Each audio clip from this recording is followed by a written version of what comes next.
Le réalisateur Ettore Scola, 78 ans, est un de ceux qui a le mieux raconté l'après-guerre et le développement économique des années 60 et 70. Grâce à ses films, primé 2 fois au Festival de Cannes et nominé 2 fois aux Oscars, il a fait connaître l'Italie au public européen. Nous l'avons rencontré à Lyon, berceau du cinéma. Il nous parle de son art, mais aussi de la politique en Europe. Mio marito con me non parla, ordina, di giorno e di notte. Erano tempi duri, ma noi eravamo poveri ma felici, come dicono i ricchi. Ah? Beaucoup de vos films, comme Une journée particulière ou Concurrence déloyale, ont raconté des histoires qui avaient pour toile de fond des événements historiques importants. Si aujourd'hui vous deviez écrire un scénario, quel événement contemporain choisiriez-vous?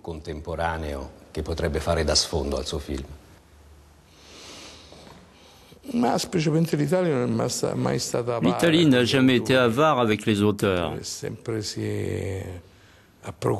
Elle a toujours été source d'inspiration, d'histoire, de sujets.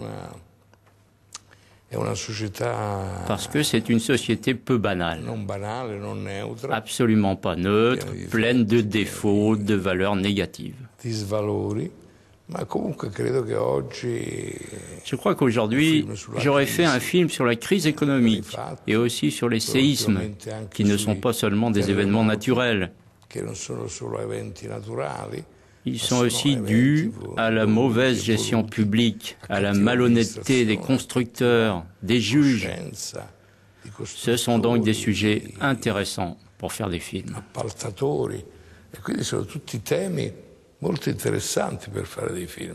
Vous avez dit récemment, tant que Berlusconi sera au pouvoir, je ne ferai pas de film. En effet.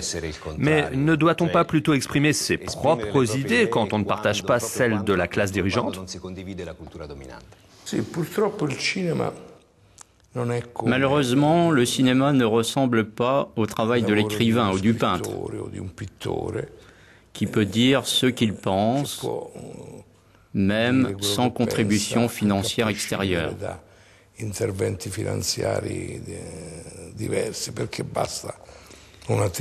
Pour eux, il suffit d'une toile, d'une feuille de papier. Le cinéma est une industrie. Berlusconi possède une partie de la presse et de la télévision. Le cinéma dépend aussi en grande partie de lui.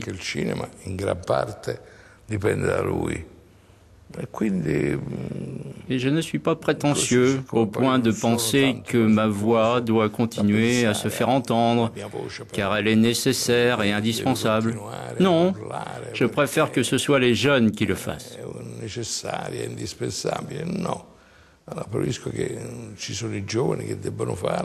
Ils le font, ils recommencent à le faire. J'observe beaucoup les jeunes, beaucoup d'assistants. Maintenant, c'est à leur tour.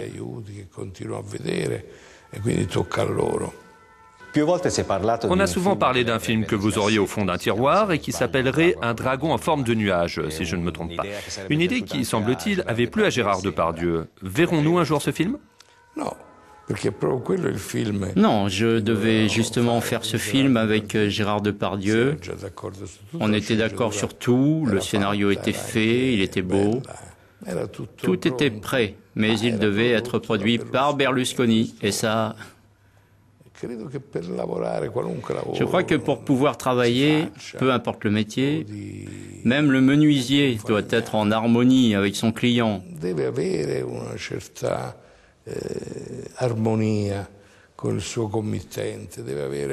On doit se sentir un peu comme en famille pour créer quelque chose. Faire quelque chose contre quelqu'un, je ne crois pas que cela puisse fonctionner. Vous avez toujours été un homme très engagé politiquement. Vous avez été ministre de la Culture d'un gouvernement de l'ombre. Croyez-vous en l'Europe? Y avez-vous cru et continuez-vous à y croire?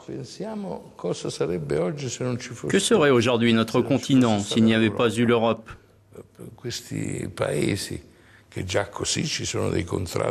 Même s'il y a toujours des différences, je pense que sans les liens européens, sans la monnaie unique, il en serait fini de l'Europe.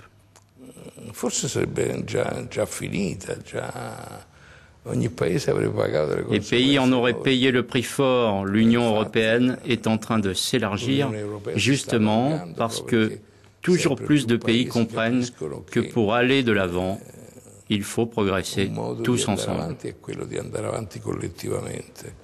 Le cinéma peut-il influencer la politique?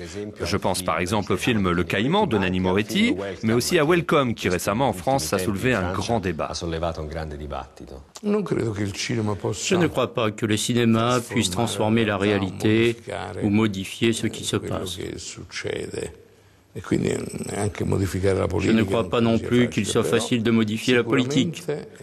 En revanche, le cinéma peut sûrement, et c'est une de ses grandes armes, interférer dans les pensées des gens qui regardent un film. Ce qui signifie qu'un film peut faire s'interroger le public, qui peut-être sans lui ne se poserait pas de questions. Il peut instiller des doutes qu'il n'aurait pas d'une autre manière. Et donc, cette fonction du cinéma, dans laquelle je me reconnais totalement, peut modifier les mentalités. Qu'est-ce qui fait le plus de mal au cinéma aujourd'hui? La télévision, le téléchargement illégal sur Internet ou peut-être les mauvais films? Les mauvais films n'ont jamais rendu service au cinéma. Il y a peut-être aussi le désintérêt des jeunes réalisateurs à raconter leur pays. Ils se consacrent plutôt à l'autobiographie ou à l'imitation d'autres cultures ou d'autres langages.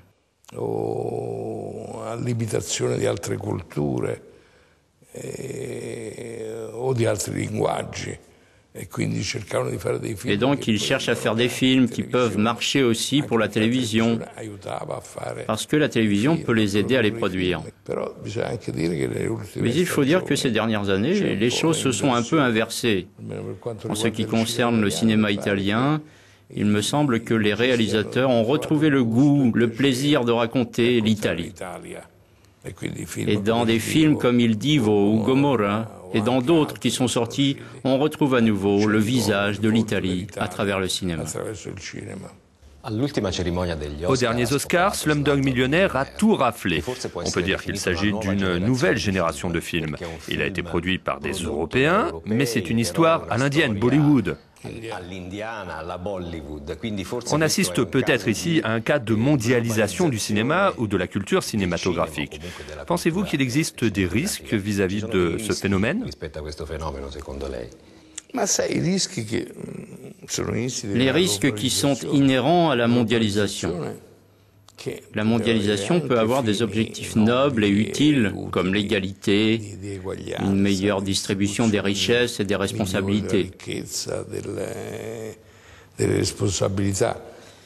À l'inverse, nous assistons souvent à un nivellement, au maintien de certaines différences dans la distribution des richesses d'un pays à l'autre.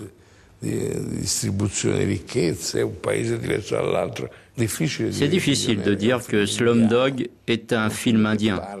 C'est un film qui raconte une histoire indienne, avec des personnages indiens, mais avec une culture européenne, anglo-saxonne. Ici, à mon avis, ce genre d'opération fonctionne bien, mais je ne crois pas qu'elle soit le miroir d'une culture spécifique. Quel film avez-vous vu récemment et que vous conseilleriez? Un film que vous avez beaucoup aimé? C'est malheureusement un film américain. Les films de Clint Eastwood sont chaque fois de plus en plus beaux. Les 4 derniers font preuve d'une grande mise en scène. C'est donc le Gran Torino. C'est Gran Torino, oui, mais ce que j'aime vraiment, ce n'est pas le jeu de Clint Eastwood, qui n'est pas vraiment un acteur très expressif. C'est l'autorité qu'il a en tant que réalisateur, les atmosphères qu'il choisit, les ambiances, l'efficacité dans l'utilisation des lumières. Il est vraiment à la hauteur.